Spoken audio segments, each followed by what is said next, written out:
বুঝতে পারছি? এবার আসেন আরেকটা কথা আমি আপনাদেরকে বলি। আল্লাহ হাবিব সাল্লাল্লাহু আলাইহি ওয়াসাল্লাম উলাইকা আ'নামাল্লাহু মিনান নাবিয়্যিনা ওয়াস-সিদ্দীকিনা ওয়াশ-শুহাদা'i ওয়াস-সালিহিন হাসুনা উলাইকা রাফীকা। আল্লাহ কোরআনের আয়াত নাযিল করেছেন। হযরত সাওবান রাদিয়াল্লাহু তাআলা লোকটা পাগল হয়ে গেছে। লোকটা রাতে দিনে ভালো থাকে, রাত্রে যখন ঘরে ঘুমাইতে যায় সকালবেলা মুমূর্ষু অবস্থায় রাসূলের দরবারে আসে, মানে মনে হয় যেন সেই দম যাইতেছে, আবার সারাদিন ঠিক থাকে। তো রাসূল সাওবানকে অবস্থা দেখে বলতেছে, সাওবান কি হলো, তুমি রাত্রেই অসুস্থ হয়ে যাও, গেলে ঘরে গেলে অসুস্থ হয়ে যাও, কি সমস্যা কি? বলতেছে, ইয়া রাসূলুল্লাহ কোনো সমস্যা নাই। কি?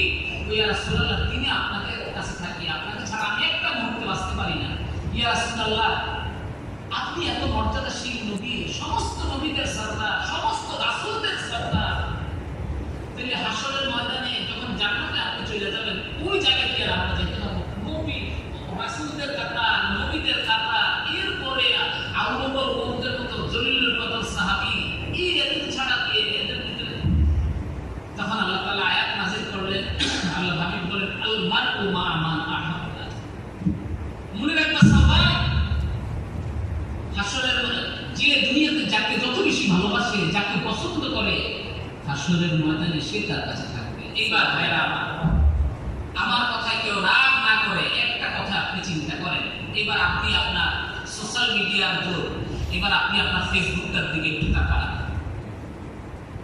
এবার আপনি আপনার ফেসবুকের দিকে তাকায় দেখেন, আমি আল্লাহ রাসূলের জন্য এই সুন্নিয়তের দুর্দিনে